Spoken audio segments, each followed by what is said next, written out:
উনি যে ছেলে ক্রিকেটার বা মেয়ে ক্রিকেটার এভাবে কাজ করছে না। তো তামিম ভাইকে অবশ্যই শুভকামনা থাকবে। আপু, এই যে আজকে বিসিবি সভাপতি আপনাদের ক্যাপ্টেন্স কার্ড প্রদান করলো, এই জিনিসটা কেমন লাগছে? এটা আমাদের জন্য অনেক গর্বের এবং খুব আনন্দিত। আসলে এটার জন্য আমরা যারা ক্যাপ্টেন আছি বা প্লেয়ার হিসেবেই ধরেন না কেন, এটা আমাদের জন্য অনেক আবেগের।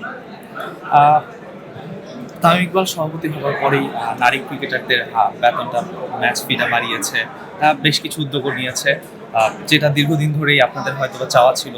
মানে আপনি যখন খেলেছেন তখনও আপনাদের টাকাটা কম ছিল।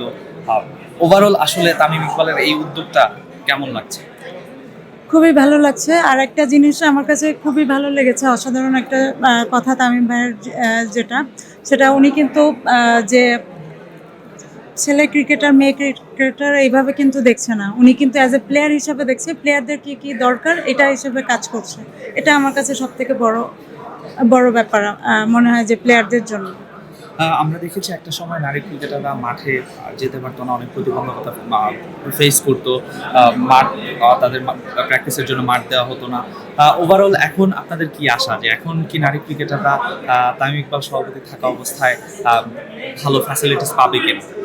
না, আস্তে আস্তে যেহেতু সবকটা মানে কিছু কিছু জিনিস যেগুলো এই যে ঘরোয়া লিগ নিয়ে যে প্রত্যাশাগুলো ছিল এগুলো সল্ট আউট হচ্ছে আস্তে আস্তে, এবং এই প্র্যাকটিস ফ্যাসিলিটিসটাও বাড়বে আগের তুলনায় আশা করছি। তামিম ভাইয়ের কাছে এটা অবশ্যই আমাদের কাছে আমাদের একটা আবদার থাকবে যে আমাদের প্র্যাকটিস ফ্যাসিলিটিসগুলো যেন আরও বৃদ্ধি পায়। সামনেই নারী ক্রিকেটারদের একটা বড় টুর্নামেন্ট আছে, বিশ্বকাপ আছে। ওভারঅল সবকিছু মিলিয়ে আপনার প্রত্যাশা কেমন থাকবে নারী দলটাকে নিয়ে? নারী দলটা ডে বাই ডে অনেক ডেভেলপ করেছে। ইনফ্যাক্ট গত যে কোয়ালিফাইটা ছিল সেখানে অনেক ভালো করেছে। অবশ্যই ভালো কিছু আশা করছি যে তারা ভালো কিছু করবে, কিন্তু একটাই জিনিস যে ওখানে আমরা একটা টাফ সিচুয়েশনে যাচ্ছি, তো প্র্যাকটিস ফ্যাসিলিটিসটা হয়তো বা আরেকটু ভালো হলে মেয়েদের জন্য ইজি হতো। আপু, আমার লাস্ট প্রশ্ন। এর আগেও দু একজন বোর্ড সভাপতি ছিল, তামিম তামিম ইকবালও বোর্ড সভাপতির দায়িত্ব নিয়েছে। তাদের মধ্যে আর এখন তামিম ইকবাল দায়িত্ব নেওয়ার পরে ডিফারেন্সটা কি দেখছেন আসলে? সরি, আপনার কথাটা মানে আগের যারা বোর্ড সভাপতি ছিল, সেই সময়ও তো আপনার আপনার ছিলেন, এখন আবার তামিম ইকবাল দায়িত্ব নিয়েছেন।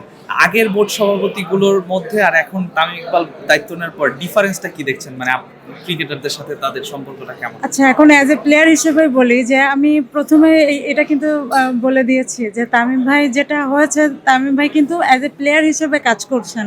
উনি যে ছেলে ক্রিকেটার বা মেয়ে ক্রিকেটার এভাবে কাজ করছে না।